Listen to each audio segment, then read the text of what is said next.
लब रंगीला music को subscribe करना ना भूलें।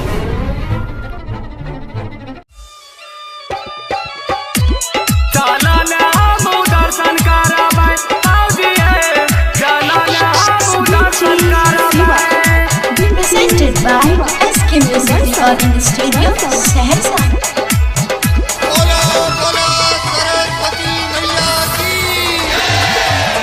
मैया हंसा वाली अले अपन गाँवा सब भगतन के दिए लगले दरस। चलन हम दर्शन करबै भौजी हे, चलन हम दर्शन करबै, चलन हम दर्शन करबै। मैया हंसा वाली अले अपन गाँवा सब भगतन के दिए लगले दरस। चलन हम दर्शन करबै भौजी हे, चलन हम दर्शन करबै भौजी हे, चलन हम दर्शन करबै भौजी हे, चलन हम दर्शन करबै। मैया हंसा वाली अयले अपन गाँवा सब भगतन के दिए लगले दरस। चलन हम दर्शन करबै भौजी हे, चलन हम दर्शन करबै।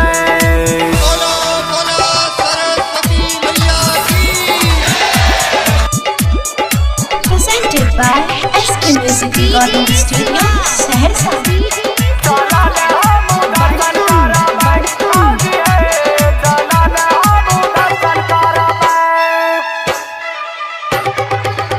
सहरसा से लैबै गे भौजी बाहर सो के चुंदरी गे, गे गे गे भौजी गे।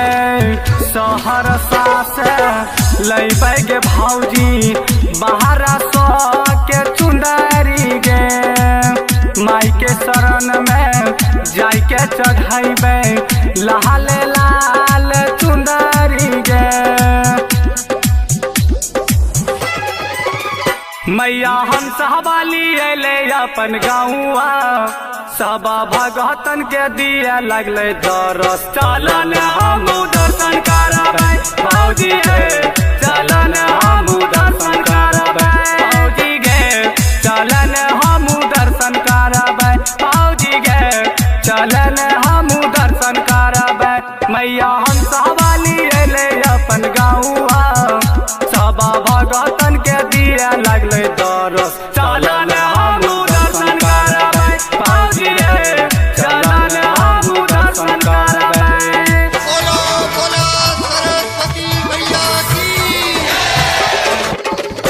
Presented by SK Music Recording Studio, Saharsa. चलन हम दर्शन करबै भौजी हे, चलन हम दर्शन करबै। राइटर लव कहे बड़ा दयालु है छै मैया हंसा गे, गे गे गे गे गे भौजी गे।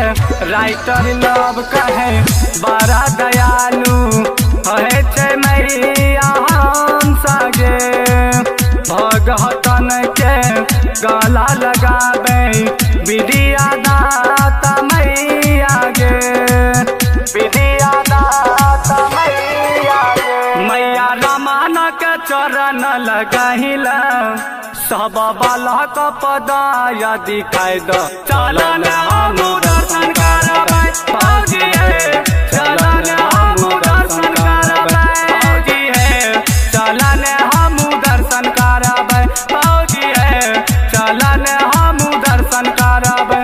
मैया हंसा वाली अयले अपन गाँवा सब भगतन के दिए लगले दरस। चलन